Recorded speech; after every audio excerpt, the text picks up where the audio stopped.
Retornando então da nossa última aula de cosmovisão, segunda parte da nossa quinta aula, é possível mudar uma cosmovisão? Temos que entender que cada ser humano tem a sua cosmovisão. E a sua cosmovisão muitas vezes pode estar equivocada. Possível é, mas a gente tem que entender exatamente o que significa cosmovisão. A cosmovisão, ela consiste nos pressupostos centrais, conceitos, premissas e mais ou menos compartilhados em uma cultura ou subcultura. Ou seja, é a forma de pensamento de um indivíduo. Desde o momento que você nasceu até hoje, qual a maneira com que você vê o mundo? Qual a maneira que você vê missões? Se estamos falando de cosmovisão missionária, qual a maneira que você vê missões? Cosmovisão escatológica, qual a maneira que você vê o fim dos tempos? Cosmovisão eclesiástica, qual a visão que você vê para a igreja local? Então, na verdade, é a maneira como você vê as coisas. É a sua visão. É a visão que você tem. Por exemplo, alguém que foi criado numa igreja católica apostólica romana, numa fé da idolatria, ele vem de uma tradição idolátrica. E quando alguém da família se converte, muitos têm o conceito que vai desonrar a família, porque quebrou a tradição. Vai desonrar a tradição familiar. Só que quando você começa a conversar com a pessoa, ela nem é uma católica praticante, mas ela diz, eu nasci católico e eu vou morrer católico. Porém, uma pessoa da família começa a ir à igreja. E aí a pessoa resiste, levanta, briga, xinga, muda o comportamento e tudo mais. Só que esse que está indo à igreja, essa que está indo à igreja, de repente o marido muda, de repente os filhos mudam, de repente o marido fica mais tranquilo, para de beber, para de fumar, os filhos mudam, e nessa transformação, um se liberta das drogas, só que nem assim alguns aceitam, e aí deserdam da família. A cosmovisão, ela é ensinada tão persuasivamente que para alguns ela parece absoluta. Foi assim que eu aprendi, não vou mudar e vou ficar assim até morrer. Para outros, ela não pode ser questionada. Você já viu que hoje em dia, se você questionar o que você não aceita, a pessoa te bloqueia e te... Então, raramente essas cosmovisões que foram feitas persuasivamente são conversáveis. Isso é uma cosmovisão. Ou seja, qual é a sua visão para esse tempo? O que tem na tua cabeça acerca disso? O que as pessoas que você está estudando pensam? O que você está estudando na Bíblia pensa? É possível mudar essa cosmovisão? Sim, é possível. Agora, como poderíamos mudar uma cosmovisão? Primeiro deles, com muito trabalho e afinco, com conteúdo e informação, e terceiro deles, com experiência pessoal. É fácil? Não. É como você levar uma grande rocha ao topo de uma montanha. Vai dar trabalho, mas é possível. Então, se você estudar, se você compreender, se você tiver informações e ferramentas, se você tiver argumento suficiente, você vai de alguma forma começar uma mudança na vida de alguém. Então nós temos que entender, tentar enxergar aquele aqueles que não tiveram o conhecimento da verdade como a gente teve. Por exemplo, vai para a Índia, um país politeísta que tem mais de milhões de deuses. Não adianta eu já chegar resistente, vocês vão tudo para o inferno. Eu tenho que colocar no meu mindset, na minha mentalidade, eles não tiveram acesso à verdade, eles não conheceram a palavra de Deus como nós conhecemos, eles não foram catequizados nem no catolicismo, que dá uma boa base do Antigo Testamento, eles não tiveram essa informação. Se eu não tivesse tido conhecimento e acesso à Bíblia, em que eu creria? Aquilo que me foi passado. Aquilo que me foi passado. E aquilo que me foi passado como a verdade. Então eu tenho que entender por que ele está resistindo. Porque eu vou desconstruir não a informação de uma vida, mas a informação de toda a árvore genealógica dele. Do pai, do avô, do bisavô, do tataravô, a informação de uma sociedade. Então, desconstruir isso não é fácil. Se você estudar, se você compreender, se você tiver argumentos, então você vai ter estratégias para começar a mudar. Agora, nós temos que entender e tentar enxergar qual é o conceito que ele tem da verdade. Entendendo que, deixa eu ver como que eu coloco isso. A verdade que não é a verdade verdadeira, a verdade que é um fake, ela nunca testifica absolutamente.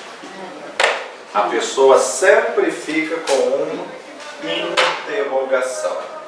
A pessoa sempre tem um ponto falso, sempre tem um ponto X que ela não consegue entender.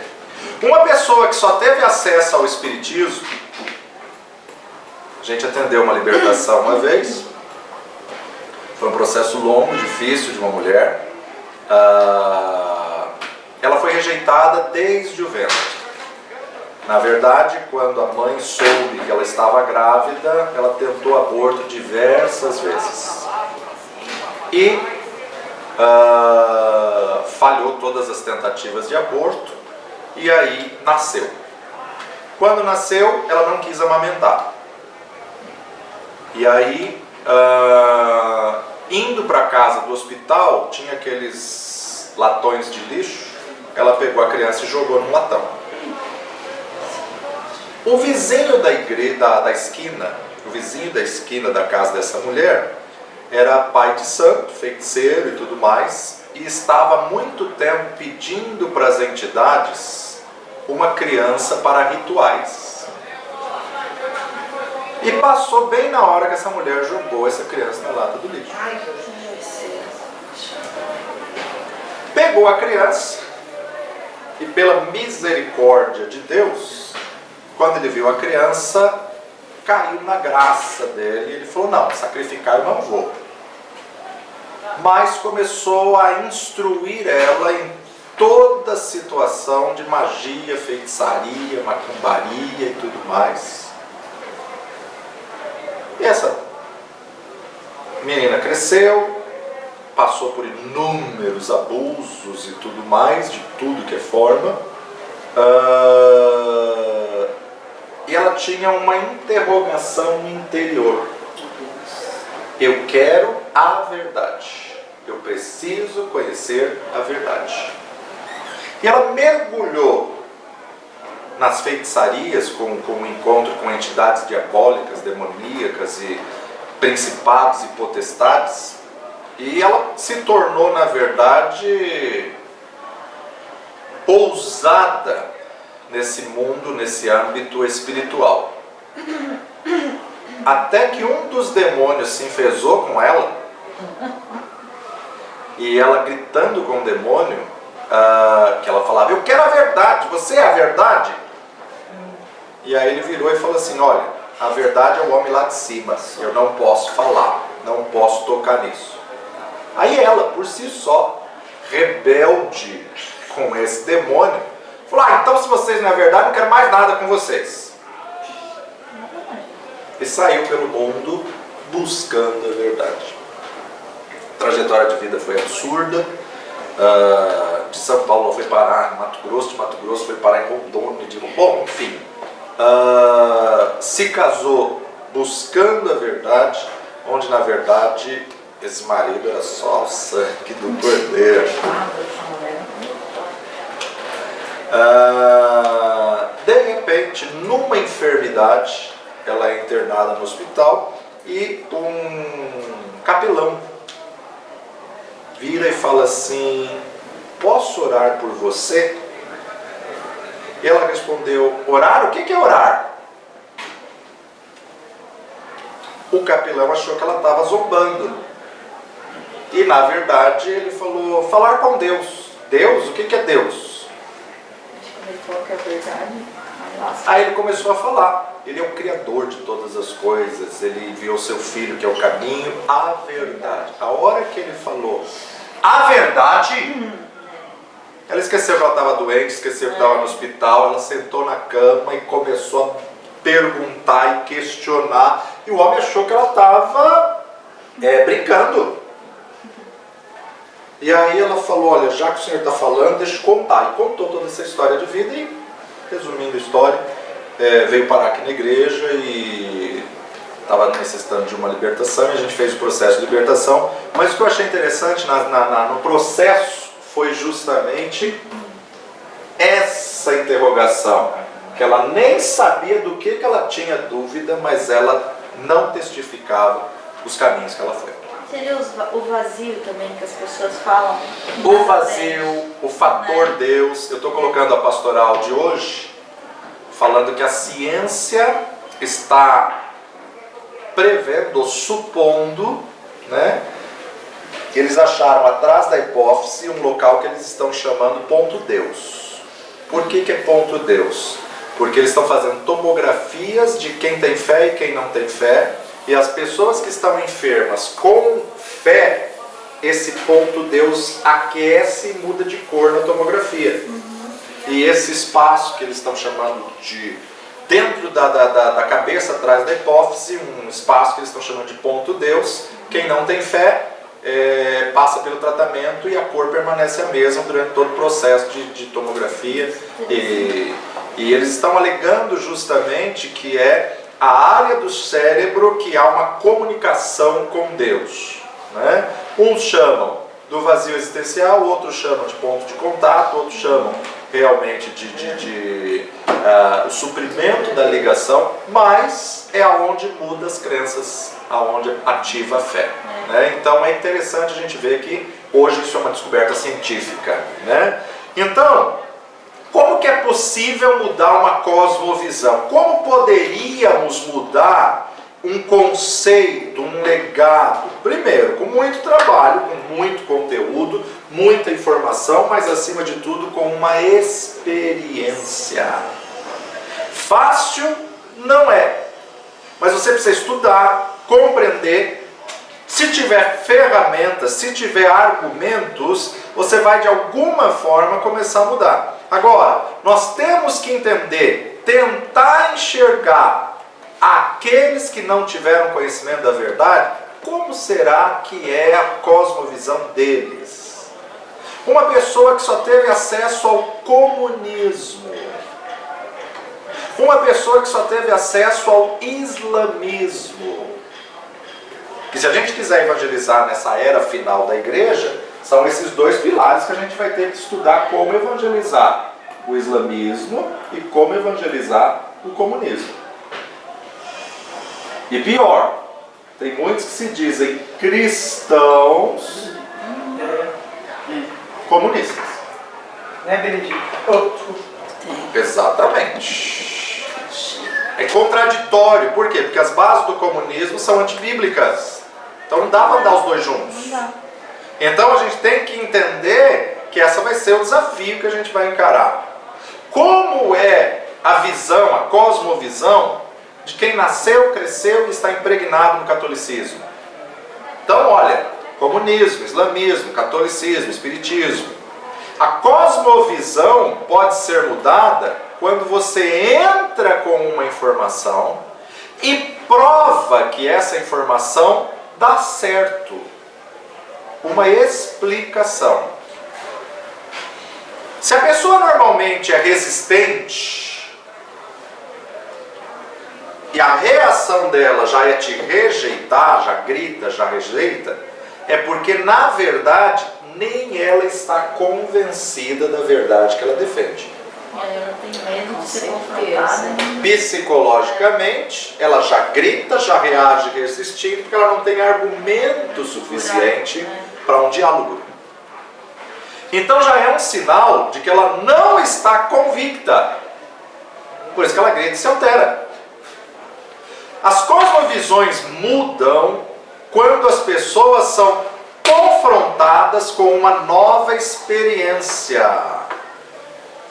Tem uns que mudam com uma explicação. Só que tem outros que só mudam com uma experiência, com uma evidência.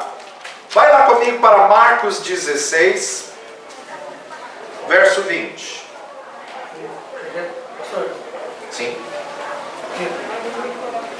Olha aí, está quase lá. 16, 15. Marcos 16, 20. E eles, tendo partido, pregaram por todas as partes, cooperando com eles o Senhor e confirmando a palavra com sinais que se seguiram. Amém. Olha como Deus é tremendo. Cooperou com eles e confirmou a palavra por sinais. Eles estavam ensinando, eles estavam levando a mensagem do Evangelho, eles estavam anunciando, pregando verdade, indo por todo mundo pregando o Evangelho, mas o Senhor cooperou com eles, confirmando a palavra deles com sinais. Muitas coisas não vão mudar facilmente. Não desista. Há coisas que não se muda com uma boa explicação.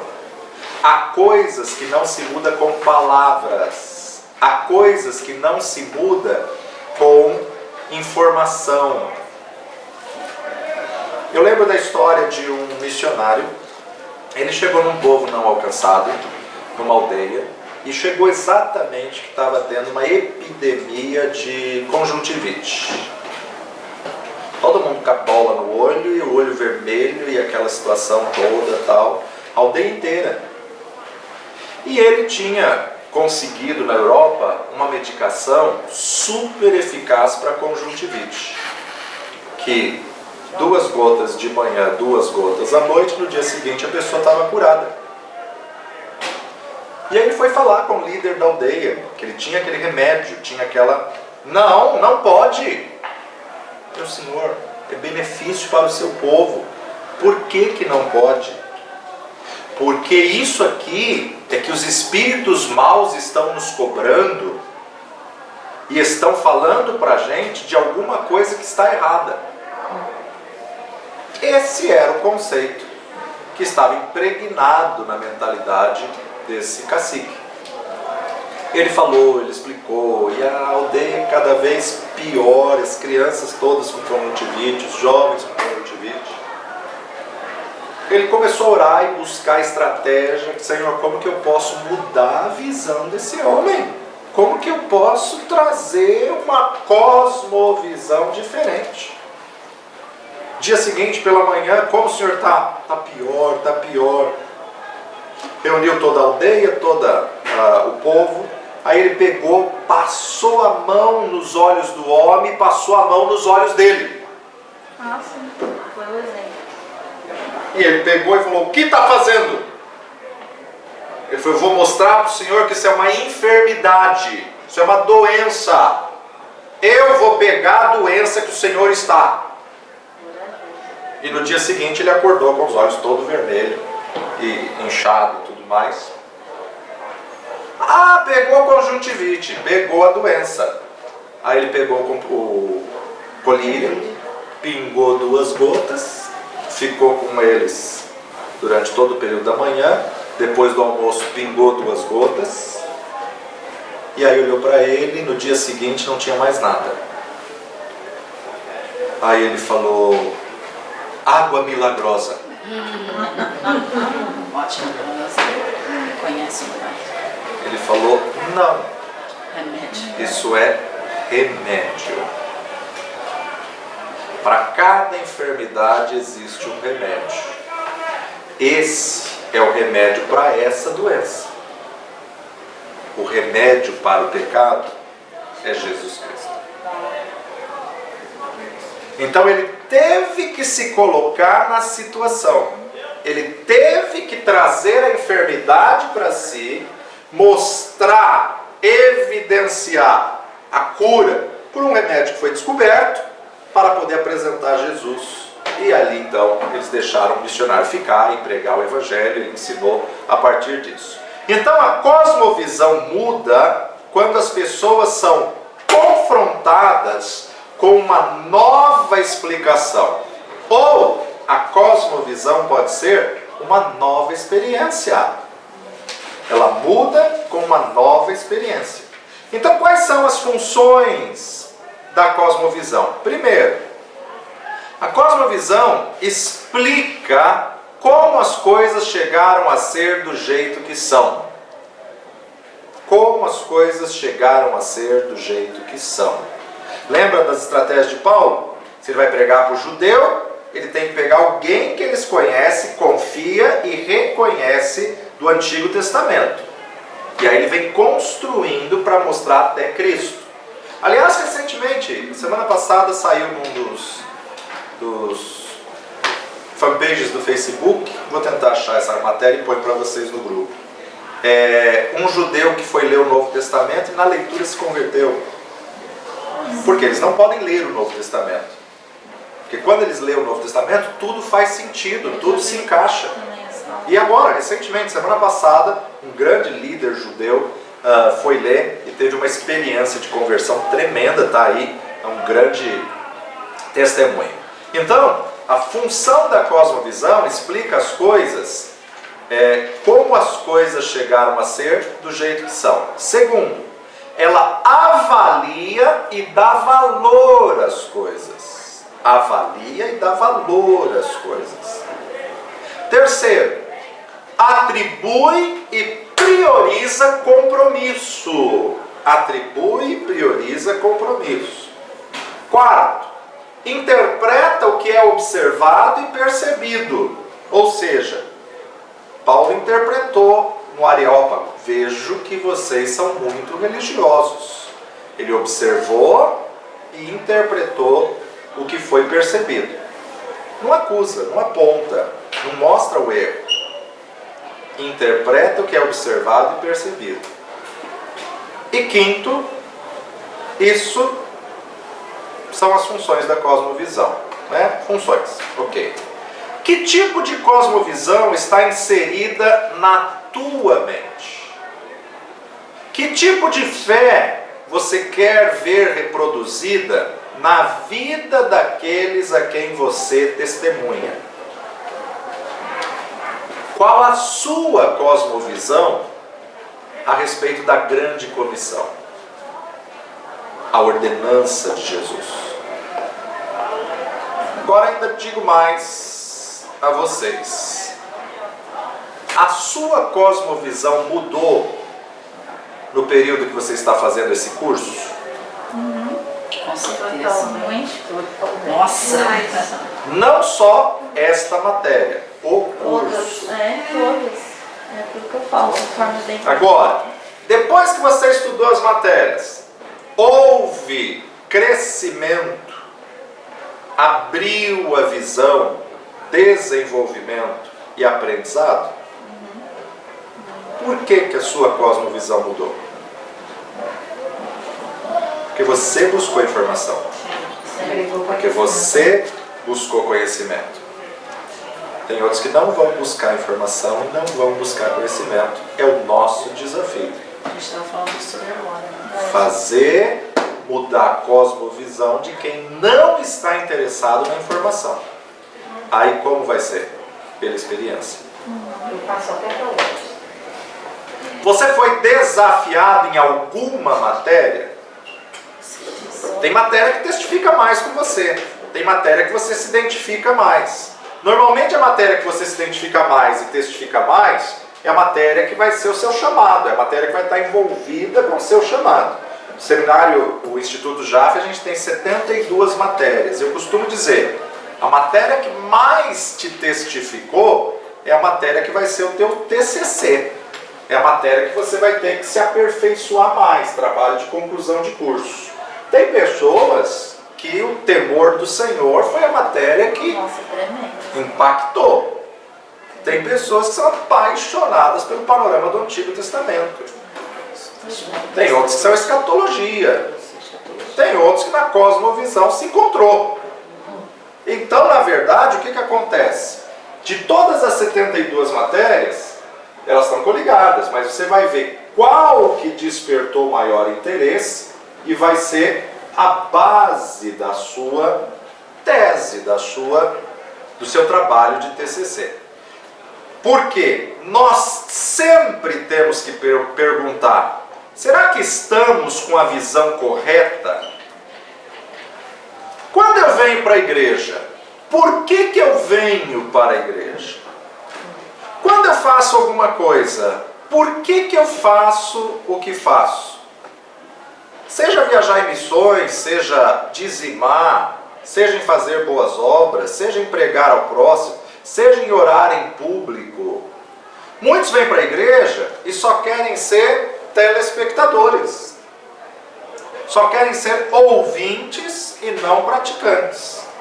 Tem pessoas que têm 40 anos de crente, mas não deixa a verdade da palavra transformar a vida dele. Não permite ser mudado. Embora 40 anos de crente, nunca levou ninguém para Jesus. As pesquisas afirmam que 85% da igreja nunca ganhou ninguém para Jesus. 85%. Eu risco ainda dizer que até mais. Por quê? Porque a cosmovisão dessa pessoa está desconfigurada. Os conceitos de evangelho não fizeram a diferença na vida dele ainda. Ela já foi alcançada, o resto que vai para o inferno. Está errado. 40 anos de crente, até agora não conseguiu convidar ninguém para vir ao culto. Ah, eu não tenho esse chamado. Isso não é chamado, isso é ordenança. Chamado e ordenança são duas coisas muito distintas. Eu posso não ter o chamado de ir embora para a África e viver o resto da vida da África e ser um missionário na África integral. Isso é um chamado. Agora, ordenança. Mesmo estando em São Paulo, permanecendo em São Paulo até a morte em São Paulo, eu tenho que ser testemunha viva de Cristo. Aonde eu for, na farmácia, no mercado, na escola, na faculdade, as pessoas têm que ver Jesus em mim. Então isso é ordenança. Chamado é ir de vez. Isso foi uma desconfiguração da cosmovisão da grande comissão que nós devemos ter. A igreja de hoje perdeu a cultura missionária, perdeu a cultura do reino, a vontade de Deus. Jesus está voltando e muitos dentro da igreja estão de braços cruzados porque não acreditam realmente que ele vai voltar. Aliás, tem gente dentro da igreja que nem acredita em céu e inferno. É isso. Então são situações em que a gente vê qual o propósito e a motivação que está na igreja. Tem muita gente dentro da igreja que acha que no final Deus vai perdoar todo mundo. Ah, tem gente que fala assim. Imagina, ele é amor. Ele é amor. E aqueles que não ouviram falar de Deus? Ah, Deus não vai ser injusto, eles estão salvos. Vai, filho. Se a ignorância salvasse, Jesus teria dito: fiquem calados, não contem isso a ninguém, porque aí o mundo vai ser salvo pela ignorância. Mas a ignorância não salva. Quem não ouviu do Evangelho é direto para o inferno. Não tem escala, nem purgatório. É direto para o inferno. Ah, Deus não vai ser injusto. Isso não é injustiça. Isso é a justiça de Deus. É essa cosmovisão que tem que estar latente na nossa mente. Deus criou o mundo todo, o universo, o Éden, e colocou um homem chamado Adão. Criou para ele uma esposa chamada Eva, pai de toda a espécie humana. Porque um pecou, todos pecaram e destituídos estão da glória de Deus. O destino da humanidade, uma vez que Adão pecou, é inferno. Por isso que o mundo caminha a passos largos para o inferno. Mas nessa trajetória para o inferno, porque Deus amou o mundo de tal maneira, deu seu Filho unigênito, para que todo aquele que nele crê não pereça, mas tenha vida eterna. Porque em nenhum outro nome há dado entre os homens pelo qual devamos ser salvos. Jesus Cristo, homem, é o único caminho, a única verdade, a única vida. Ele próprio disse: ninguém vem ao Pai se não for por mim.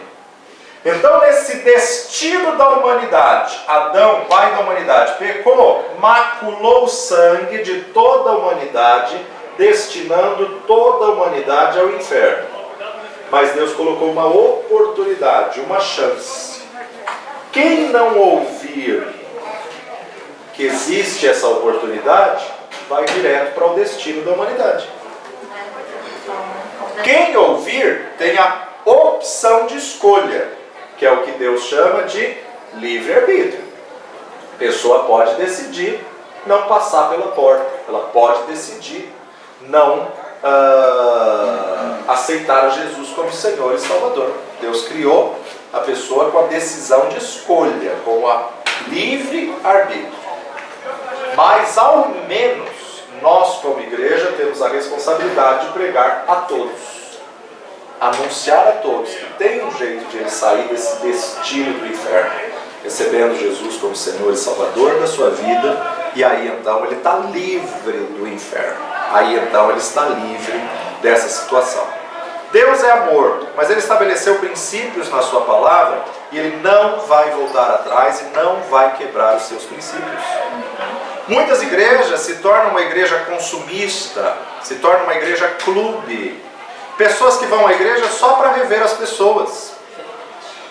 Tem pessoas que nunca trouxeram nenhum convidado para a igreja, nunca influenciou ninguém da família, nem ao menos convidou. É um egoísmo cristão que a pessoa quer só para si. Ou então ele é um agente secreto do reino. Acha que está vivendo já na igreja perseguida. Ninguém pode saber que eu sou crente. Ninguém sabe que ele é cristão no serviço, na escola, na faculdade e outros até nem na família. A igreja precisa voltar à essência e viver a verdade do Evangelho. A igreja precisa ser testemunha viva, lida todos os dias como carta diante dos homens. Precisamos ter a cosmovisão de Cristo Jesus. Olha só, Mateus 18:11. Mateus 18:11. Porque o Filho do Homem veio salvar o que se tinha perdido. Essa tem que ser a nossa missão, assim como foi a missão de Jesus. Buscar e salvar o que se tinha perdido. João capítulo 20, versículo 21.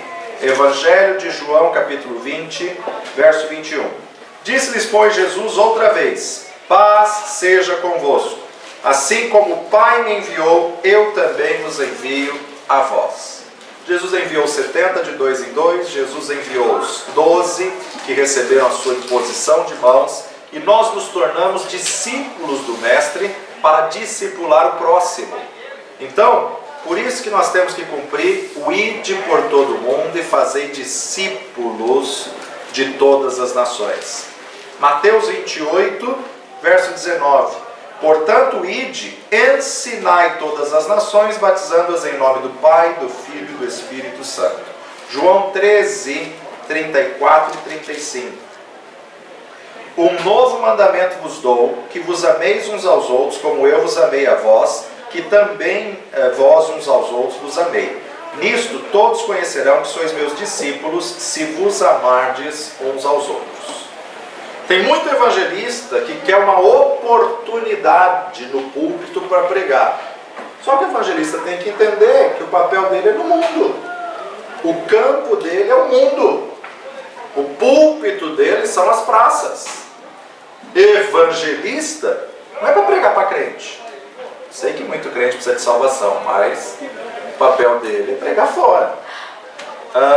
Temos que ter a consciência, a cosmovisão de Jesus para trazer o reino. Você já percebeu que tudo que você conquistar vai ficar nessa terra? A única coisa que você vai levar consigo são as pessoas que você trouxe para Cristo. É a única coisa que a gente vai levar dessa terra. Então, a igreja está na terra ainda porque Deus ainda tem uma obra conosco. A igreja está na terra ainda porque o Senhor conta conosco para cumprir uma missão. A mesma missão de Jesus. Buscar e salvar o que se havia perdido. Só que alguns não vão ser salvos pelas nossas palavras.